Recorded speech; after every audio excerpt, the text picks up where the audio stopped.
عبدالمنان هر روز برای دیدن برادرش به بیمارخانه روحی می آید. دادر او بهاوالدین یوسپوف بعد چند هفته خدمت در ارتش از قسم حربی به این بیمارخانه آورده شده است. نزدیکان او میگویند کسی از مسئولین نمیگوید که به بهاوالدین چه اتفاقی رخ داد. سرباز با ایما و اشاره به پیوندانش درباره حادثه به سرش آمده کمی اطلاع داده است. به گفته برادر سرباز، دادرش از آب جوشیده سخت میترسد و تخمین میزنند که دهان او را با آب جوش سوزاندند.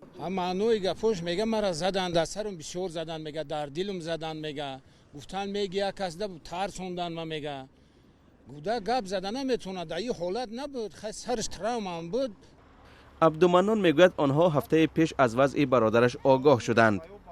پدر برای عیادت سرباز به قسم حربی رفت و او را در آنجا پیدا نکرد.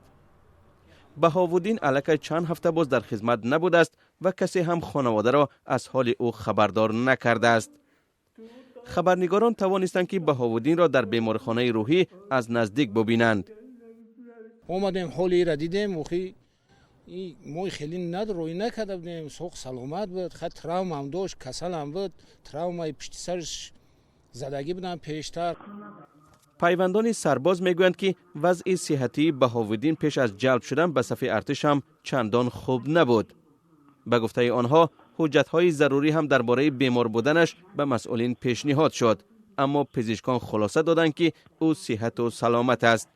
در قسم حربی میگویند که سرباز را کسی لط و کوب نکرده است و او با همین حالت به خدمت آمده بود.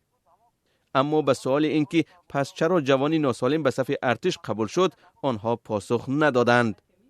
دلربا صمدوی رهبر دفتر آزادی‌های شهروندی میگوید در اکثر حالت در قسم‌های حربی نوعسکران مورد لط و کوب و زورآوری قرار میگیرند.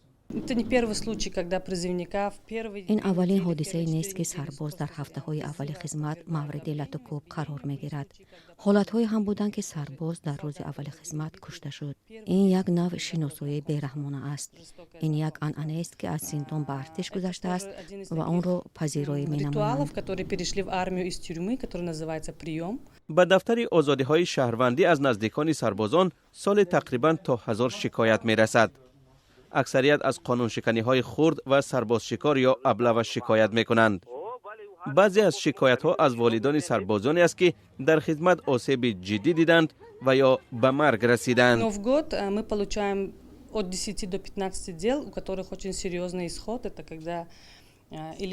در یک سال ما از 10 تا 15 پرونده جدی مثل به خودکشی رسانیدن و کشتار سرباز داریم. حالت‌های هم هست که سرباز باید به دلیل آسیب جدی گرفتن در قسم حربی نگاه داشته نشود. من فکر می‌کنم قضیه و پرونده‌های زیاد دیگری هستند که در 4 دیوار قسم‌های حربی نگاه داشته می‌شوند.